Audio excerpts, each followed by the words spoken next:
Bueno, gracias Luis Miguel por estar acá, darte un espacio en tu preciado y acortado tiempo, con este espacio que hemos querido abrir, sobre todo para hablar de dramaturgia y hablar del encuentro también a autorías, que es algo que nos convoca colectivamente. Y nada, bueno, preguntarte un poco así para empezar, ¿no? ¿Cómo ves tú la dramaturgia desde España, desde tu propio contexto, desde Madrid, donde trabajas? ¿Qué, ¿Cómo ves tú la dramaturgia en estos tiempos? Es muy Buenas general. tardes, sí. Buenos días allá, buenas tardes acá, buenas. Buenas. Eh, pues es curioso porque de cuando yo empecé, la dramaturgia contemporánea era algo novedoso, había pocos autores que fueran jóvenes y modernos, había pocos autores que se vieran influidos no por la tradición dramatúrgica en castellano, sino por el cine, la televisión, la performance y demás. Y sin embargo, hoy yo considero que hay muchísimo, que hay una inflación terrible de textos, que hay muchos textos que no se llevan a escena, que, que peor aún hay demasiados textos que se llevan a escena, y entonces hay como un gran bombardeo. Eso, bueno, pues seguro que tiene su lado bueno, ¿no? Pero estás en un mare magnum de además mucha influencia de otros países, ¿no? La literatura que se escribe en francés, en inglés, en alemán, y que esas influencias llegan mucho más rápido que antes. Ahora, lo que veo es que hay una inflación ahora enorme de textos. Vale. Eso en España, no podemos decir lo mismo en Latinoamérica, ¿no? Creo. Bueno, sí, a lo mejor en sitios como Argentina, México, Colombia, sí hay esa inflación también. Que probablemente lleva a que hay muchos autores que escriben muchos textos y que probablemente lleva o viene de algo que se utiliza mucho en la actualidad, que es la, o la ficción con interés social o la autoficción o muchas historias sobre ciertos temas, ¿no? Y a lo mejor se busca menos la historia de ese tema. Ahora, eso correspondía más a una época donde evidentemente, no sé, digo, me corregirás, pero de pronto García Lorca escribía un Mm, texto, lo publicaba o lo intentaba montar con su proyecto teatral mm, y era noticia en España, ujú. incluso en Europa.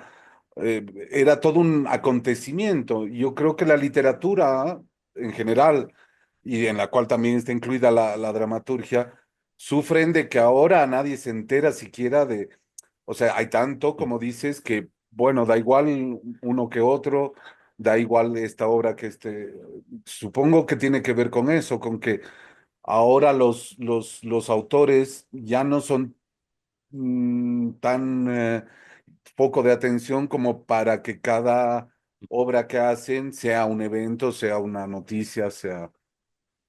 Sí, es probable que hay al haber tanta cantidad, no hay.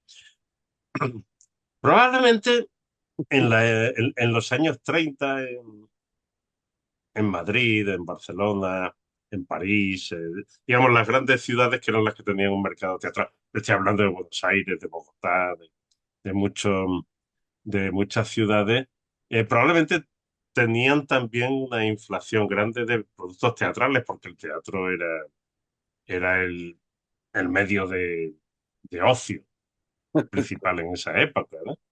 Eh, y no había nada más que un tipo de teatro. Bueno, existía el teatro musical, la zarzuela, el teatro chico, el teatro ínfimo, el teatro chiquitísimo, pero, pero el teatro era el teatro. Lorca no creo que fuera un gran éxito de ventas en su momento, pero estrenaba en el medio habitual del teatro, en el teatro español.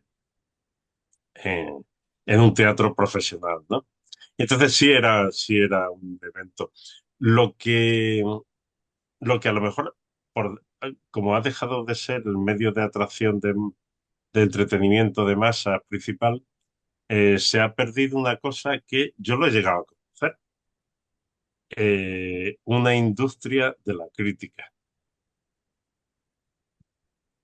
Una industria de la crítica a la que todos los dramaturgos hemos insultado hasta la saciedad, pero al faltar, al no haber espacios para la crítica, al no haber espacios para una opinión subjetiva, ha desaparecido la importancia del teatro. Y, pero, bueno, igual hablando con Fabio, decíamos, bueno, el teatro siempre está en el borde, siempre está a punto de morir, pero desde que nació, creo, siempre, siempre hay algo que vino el cine y es para destruir el teatro. Vino la pandemia, que fue lo último que nos pasó. No hay teatro, las plataformas, las redes, pareciera que amenazan el teatro, pero el teatro sigue ahí. ¿Qué crees que es? ¿Por qué? No, no, la experiencia teatral es única. La experiencia teatral, es decir, ha llegado la televisión y las plataformas y sí ha acabado con el cine. El cine se quedará de una manera residual, pero porque la experiencia es la misma. Pero la experiencia teatral, la experiencia que tiene el espectador en la sala de teatro, mm, no se la puede dar ningún otro medio. Pueden tener más dinero a la hora de producir, puede tener una distribución mayor, pero la experiencia teatral, la de que un actor se enfrente a un espectador y esa presencia en el escenario hace que sean posibles un tipo de textos diferentes a los del cine o la televisión y la experiencia que saca el espectador es diferente. Eh, yo he hecho la prueba de llevar a gente que no va al teatro a ver una obra de teatro mediocre y salen contentísimos. Y yo digo, pues imagínate si ves una buena, ¿no? Mientras que eso, ver una serie de televisión o ver una película, la experiencia del espectador es más crítica o evalúa mucho su emoción después después de una función. Y entonces la evalúa de una manera más crítica. Mientras que en el teatro, sentirse presente a la vez que está el actor es algo más emocional, casi religioso que el cine. Aunque parten de la misma materia. El texto dramático, pues quitando algunos tecnicismos, es muy parecido al texto, al guión de cine, o por lo menos en la misma materia. Pero la experiencia del espectador es diferente. Y bueno, ahora veía que en la China están, uno de sus últimos robots está dedicado al aprendizaje del arte y a la sensibilidad y lo único que faltaría es que nos reemplacen ahí en el escenario, un par de robots. Y la obra que estrenaremos el sábado habla de mucho más. Es una fiesta teatral que hacemos por el 30 aniversario de nuestra compañía de Teatro La Astillera, una compañía formada por dramaturgos. Se llama la obra Los Virtuosos y trabajamos sobre esta idea de eso. Si los robots escriben mejor que los humanos, que escriban ellos. Bien. Si los robots actúan mejor que los actores, pues que actúen ellos. Y más allá, y si los robots son mejores espectadores que los humanos, que vean ellos las obras. Y entonces sobre esa paradoja jugamos en esta obra. Eh, Porque es lo que decía Peter Brook, que cuando yo creo que eso te lo he oído decir a ti, ¿no? Cuando llamaba por teléfono decía, ¿qué tal ha actuado el público en tal ciudad? Porque el público participa de esa comparecencia teatral. claro. Sí, a ver, creo que tiene que ver con Bueno, o sea, el teatro es del ser humano y bueno, si algún día cambia, Mm. bueno, cambiará pero, pero por ahora nunca ha habido eso, ¿no? Nunca ha habido, a ver, la misma iglesia en la Edad Media quiso reemplazar el teatro por la misa, Ah, sí, ¿no? sí, sí, Y, ¿no? y, Hizo un espectáculo teatral. y terminó haciendo, y creo que terminó cediendo ante el teatro en realidad. Pero bueno. eh, Sí, siento que en la dramaturgia hay algo, un director francés me decía, lo importante es que sepan lo que haces, o sea, que la gente sepa lo que estamos haciendo desde el teatro. Cuando uno va, Mm, camina por la calle, hay una tienda y sabe lo que vende la señora ahí en la mm, tienda. Un poco que el público ahora ha perdido la noción de lo que hacemos y de lo que sucede en un teatro aunque parezca raro, pero mm. en La Paz, en Bolivia, con una afluencia, una frecuencia de dos, tres presentaciones por fin de semana, claramente el 80% de la población no está segura de lo que pasa en un teatro, no lo conoce y Y lo peor, el público interesado en el teatro, yo me he llevado una sorpresa cuando uno de los directores de cine, de los cuales soy ferviente seguidor, había hecho tres películas sin que yo me hubiera enterado. Big Benders. claro, claro. Digo, esta es la última. Dice, no, no, ha hecho tres más después. Y yo no me he enterado. Sí, sí, eso es un problema, que no sea un acontecimiento. Sí. Y no es un acontecimiento porque no existe ese aparato crítico, no existe las revistas, no existe esa, esa difusión Ahora, de... con la cantidad de información que hay en este tiempo, yo creo que esa es la paradoja de esto que decías de que podría ser bueno, la Ujú. cantidad de cosas que hay, la cantidad de espectáculos, la cantidad de información que te llega por los medios digitales, que realmente no puedes abarcar todo y se te pasa un montón de cosas que a ti tal vez te interesan, por ejemplo, Wim Wenders. Sí, sí, por ejemplo. Dramaturgia ahora, ¿por qué? No, es ahora y siempre. Eh, Hay ciertos textos que están enfocados para el teatro. Todos los que nos dedicamos a diferentes ámbitos, al cine, al teatro, a la televisión, pues decimos, esta es una historia teatral, o esta es una historia para el cine, o esto es una historia para que tiene su formato, su casa. Ahí, esta es, también es verdad que hay historias que se pueden pasar de un medio a otro, que se pueden escribir para el teatro y acabar en el cine. O... Bien, bien, si los trasvases son... Pero escribir para el teatro, hay ciertas historias que están reclamando eh, ser llevadas al teatro. Y yo más que decir teatro hoy, es qué teatro hoy, qué escribir. Eh, eh, Mira que hemos estado en 1000 talleres, en 1000 cursos, escuelas de arte dramático, universidades te dicen cómo escribir, cómo definir tu estilo, cómo muchas cosas. Volvemos a la misma pregunta que se hacían los griegos hace 2500 años. ¿Qué es escribir? Y ellos se lo preguntaban porque escribían siempre lo mismo. ¿Cuánto? Porque menos mal que se ha perdido el 90% de lo que se escribió, ¿no? Pero estoy seguro que Sófocles escribió cinco o seis Edipos, eh, que Medeas y Fedras escribieron 1000. Y el tema era a ver cómo lo hago yo diferente. Entonces, ¿qué escribir hoy? ¿Qué escribir hoy que interese tanto al dramaturgo como al público? Ahora,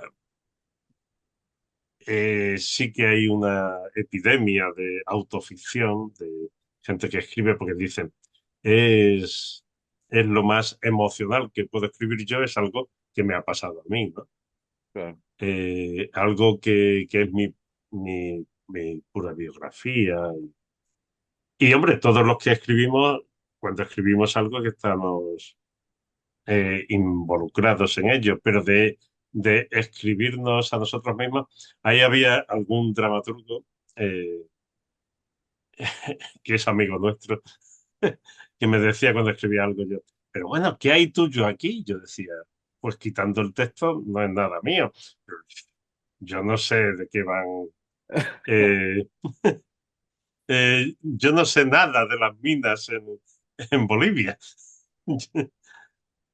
Pero me ha parecido tan interesante esto que ahora lo que hay mío es mi entusiasmo. Y, y sí, yo creo que muchas veces se confunde porque lo que se está pidiendo siempre es que le des algo, eh, algo único, algo pletórico, algo, algo que tenga que ver con el mito, Ujú. pero con el mito en el que yo me involucre. Y como no sabemos qué escribir con el mito, le damos lo más emocional que tenemos nosotros, que es nuestra propia vida. Y probablemente no es algo que emocione al público, ¿no? Por eso, según cómo haya sido tu vida. Pero ni siquiera Cortés era yo lo encasillaría en la autoficción. Mm, no, no. Y yo creo que Cortés luchaba por encontrar con qué historia conmoveré. Mm. Sí, luchaba por Y identificarse mucho él en sus obras.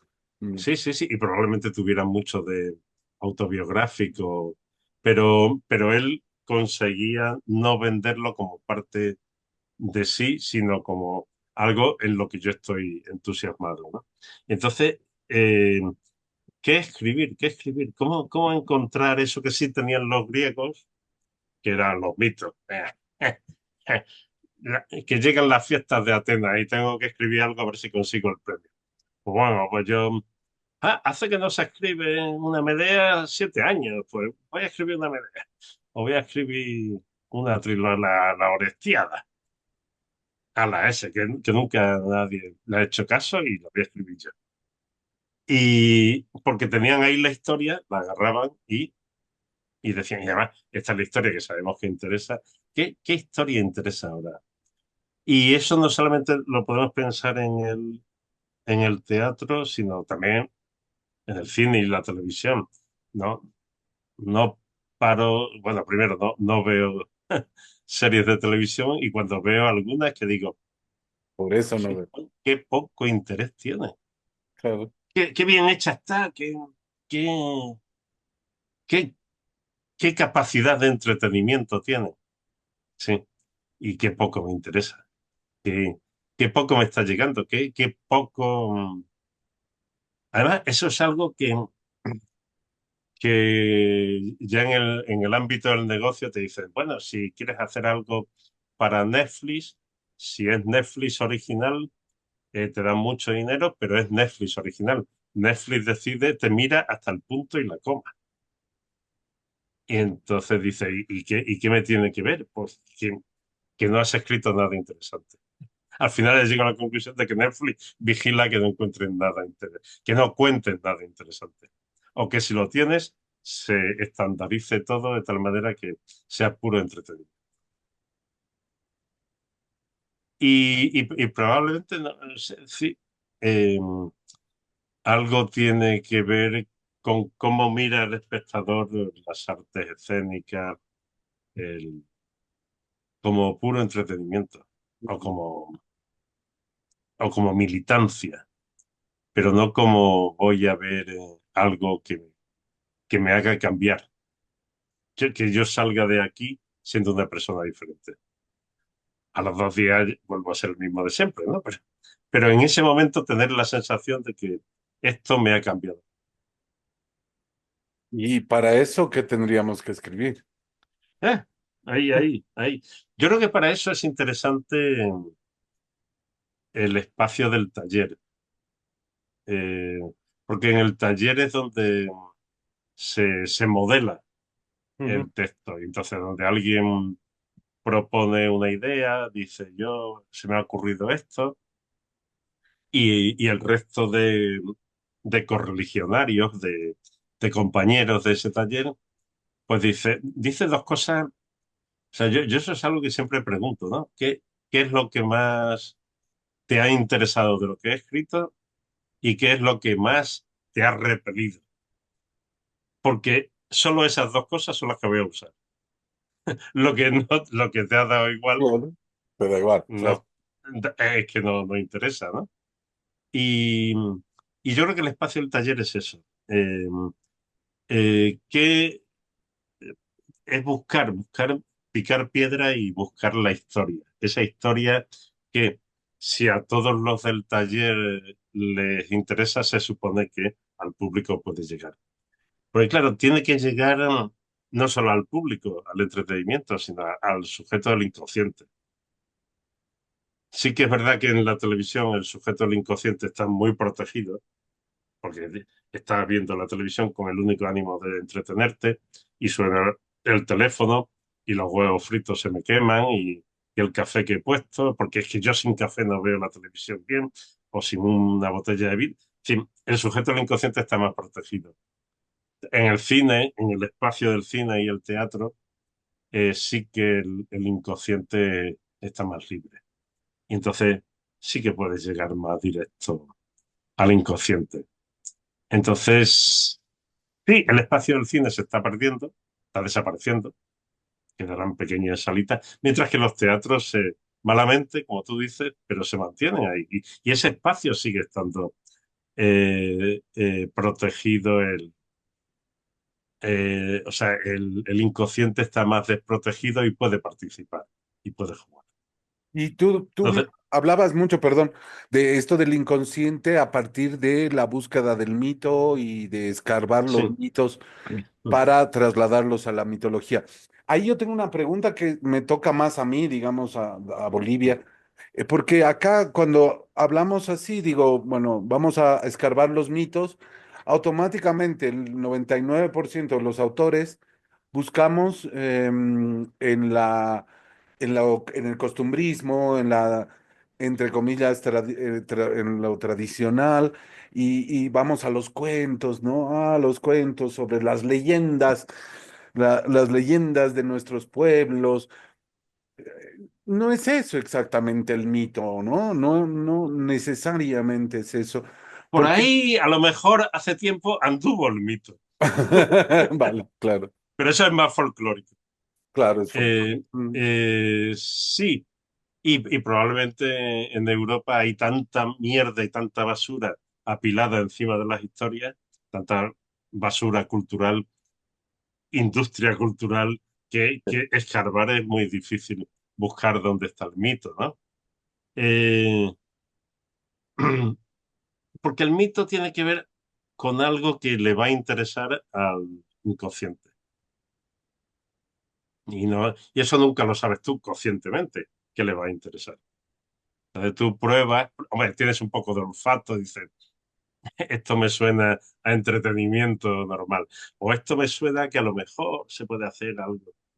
Eh, pues tiene que llegar al inconsciente, con lo cual tiene que andar algo por el área de lo que antiguamente mucha gente hablaba que era lo sagrado. ¿Era qué? Por ahí, lo sagrado. Lo sagrado. Por ahí hay muchos mitos. Eh, y además, tiene que ser algo fundacional, algo que tiene que ver con nuestra colectividad, con nuestro país, nuestra región, nuestra ciudad. Y además es compartido, es decir, lo compartimos todos. Todos sabemos y a lo mejor está muy cerca. Y yo no sé, por eso digo que el taller es un buen espacio porque es el espacio de la prueba-error. Yo no sé cuáles son.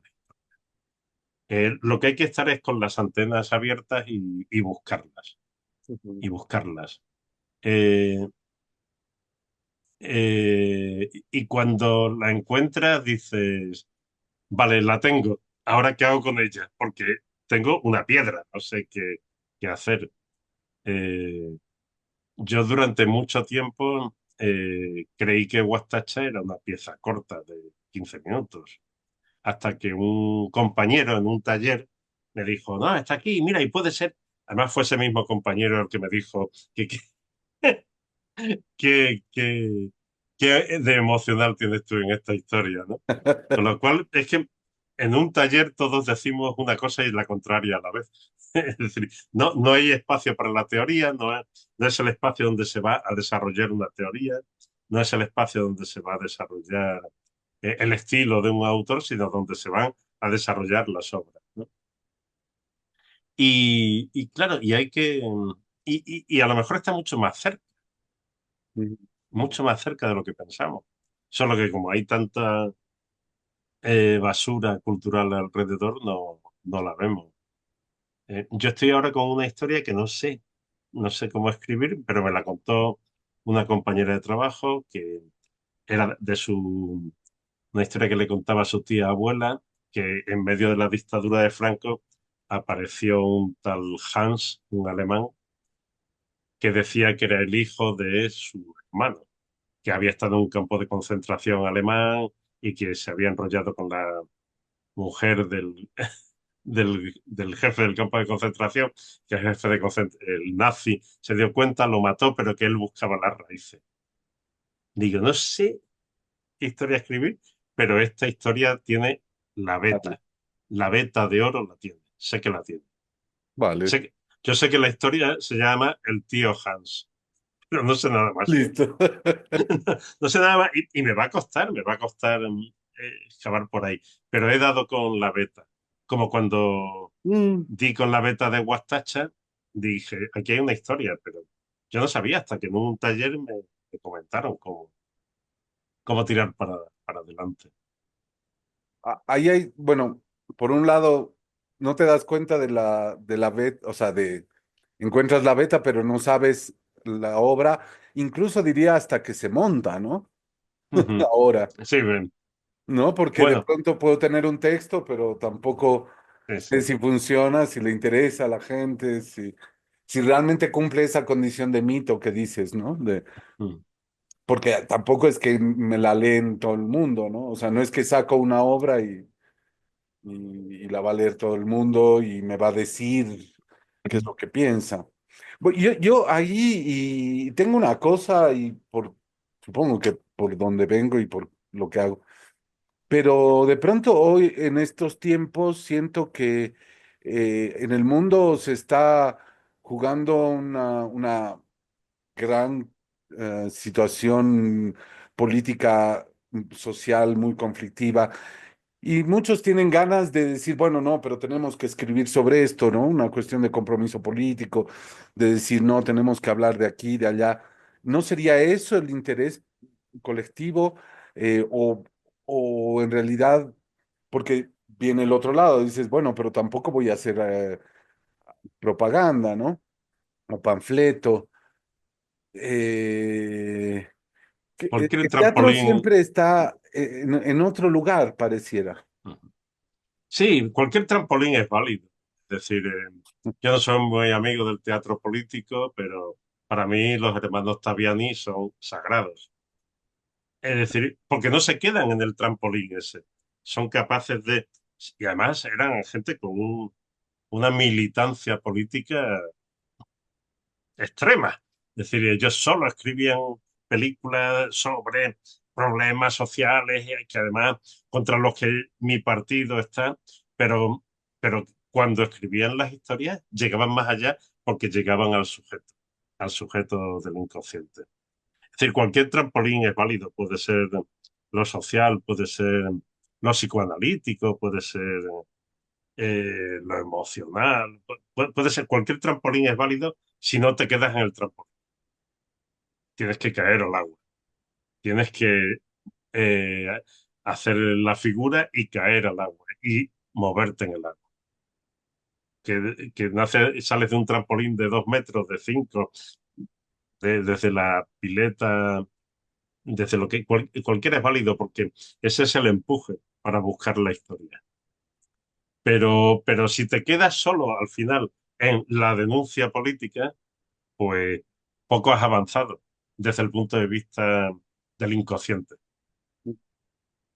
Tienes que llegar a impactar al sujeto del inconsciente para que los presupuestos sociales o políticos con los que has partido se lleguen incluso a tambalear, porque decir, aquí estoy en la experiencia pura, en la experiencia radical. Y que menos mal que tengo esas ideas religiosas, políticas, que puedo evitar hundirme en la inundación. Pero si no hay inundación, No hay. no hay, no hay, no hay nada que merezca la pena para mí. Claro, tú hablabas, o sea, Cortés también era un militante del Partido Comunista, pero tú lees las obras Exacto. y no, bueno, incluso Brecht, ¿no? Ujú. Que debe ser Sí, sí. como el icono del teatro político. Tú lees y no habla de eso, ¿no? No habla solamente de eso. O sea, Madre Coraje, por ejemplo, es una trama más bien hasta revisionista, dirían algunos. Sí, sí, sí. No, no, Eh, yo cuando veía a la gente no había leído Madre Coraje, decía, oh, eso es una tipa que está ahí. No, no, cuando lo vi es una hija de puta de mucho cuidado. claro, o sea, justamente te plantea el dilema de tener que traicionar para poder vivir. Exacto, exacto, sí, sí. Vale. O sea, cuando digo ir más lejos o, o lo que tú dices, ¿no? Hacer todo el salto y la inundación y el nado. eh, ¿Eso es lo que garantiza un poco la trascendencia del teatro? Sí, sí, y de cualquier texto. Eh, eh, eso es lo que va a hacer que haya un texto que traspase o se mantenga en el tiempo. Porque tú ponte, imagínate que Shakespeare tenía intenciones políticas cuando escribió Ricardo III. Probablemente. Bien, pero eso no ha llegado, porque esas peleas políticas de la época pues han pasado a mejor vida. Pero sin embargo, lo que sí que ha llegado es la inundación. Eh, el, el pensar que cualquier status quo, cualquier posibilidad, cualquier situación estable puede verse estallada, hecha añicos en mil pedazos por la ambición de un personaje. Y eso es lo que llega. Que muchas veces, yo siempre pongo como ejemplo, como un gran escritor político del cine a Costa Gabras. Es increíble. Es un Se genio. hace Missing y dice, ¿y a quién voy a poner? A Jack Lemmon, que es republicano, que es Sí, sí, conservador, sí, sí. que está a favor de lo que ha hecho eh, Estados Todo. Unidos o el Estado profundo de Estados Unidos con la operación. Está a favor, incluso cuando le han matado al hijo, pero entonces empieza a tambalearse. ¿De qué mejor que ponerse en el lado contrario, ¿no? Y Costa Gabras, para eso es un maestro. Sí, me hiciste recuerdo, hay una película de las últimas que hizo moderna, La Compañía, que es la historia de este hombre que es un empresario que quiere lograr ser el CEO de la empresa y empieza casualmente a ir matando a su competencia, accidentalmente, pero es una genialidad que va más allá, porque es una comedia además. Sí. Bueno, sí, sí, sí. Bueno, y para ir finalizando, ¿por qué autorías? ¿Por qué creando autorías? ¿Qué? Sí, ¿por qué? Eh, eh, Porque creo que es el laboratorio ideal para escribir teatro. El- Frente a las escuelas de arte dramático, frente a las escuelas de todo tipo, yo creo que el taller es el espacio donde uno se mancha las manos. No es en una escuela de arte dramático que estudian a Brecht, estudian a Valle Inclán, estudian a Heiner Müller y demás, pero dice, pero intenta montarlo, intenta escribir como él, o intenta escribir algo, intenta escribir. Eso es el taller. Y y donde todo, todo lo que es teoría, teoría estética, teoría de la escritura, todo lo que es teoría se desarma frente a la práctica. Es el espacio de lo real, pero visto desde el punto de vista lacaniano. Lo más profundamente atroz que hay. Y donde solo puede enfrentarse a eso atroz eh, un dramaturgo, pero un dramaturgo que tenga las armas para enfrentarse a eso atroz, no las armas que le dan en las escuelas de figuras metafóricas o cuestiones retóricas, ¿no? Y hay una cosa que me repetían mucho los participantes del primer encuentro de autorías, era el tema del encontrarse con gente de otros países, o con otras miradas. ¿Cómo tú ves eso? Porque podríamos hacer autorías cada quien en su barrio. Ahora Ujú, con el Zoom, bueno, sí hay más facilidad, pero ¿por qué? ¿Por qué juntarnos con alguien de Brasil que no sabe escribir en español? Por ujú. ejemplo, qué ganas Bueno, de complicarse el lío. un portugués sí sabría escribir en español. Eh, porque nos damos cuenta que, bueno, tener puntos de vista alejados te pone a prueba tu propuesta. O pone a prueba que tu propuesta llegue a interesar a todo tipo de público. Y si llega a interesar a todo tipo de público es que interesa al inconsciente. Mm. Entonces, puntos de vista diferentes y de diferentes culturas, pues te va a reafirmar en lo bueno que tiene tu texto y lo que tenga de localista, de temporal y de poco interesante según cruce la frontera de mi pueblo, ¿no? Eso es. Y sobre todo porque te das cuenta que cuando se junta gente de diferentes países, de diferentes culturas, al final, si vamos a hablar de escritura, hablamos el mismo idioma, hablamos el mismo lenguaje, hablamos el lenguaje que demanda el espectador, hablamos el lenguaje que demanda el consciente del espectador, que quiere entretenimiento, pero también el inconsciente del espectador, que quiere tener algo que tenga que ver con la emoción, con su, no, no que me cuenten algo emocionante, sino que me hagan emocionar. La catarsis que decían los griegos. Bueno, esto ya parece más una clase de psicoanálisis que Eh, mientras no había psicoanálisis, había teatro. Es culpa del psicoanálisis. Es culpa del psicoanálisis la crisis del teatro. Bueno, gracias Luis Miguel. Espero que no sea Gracias a ti. la última vez.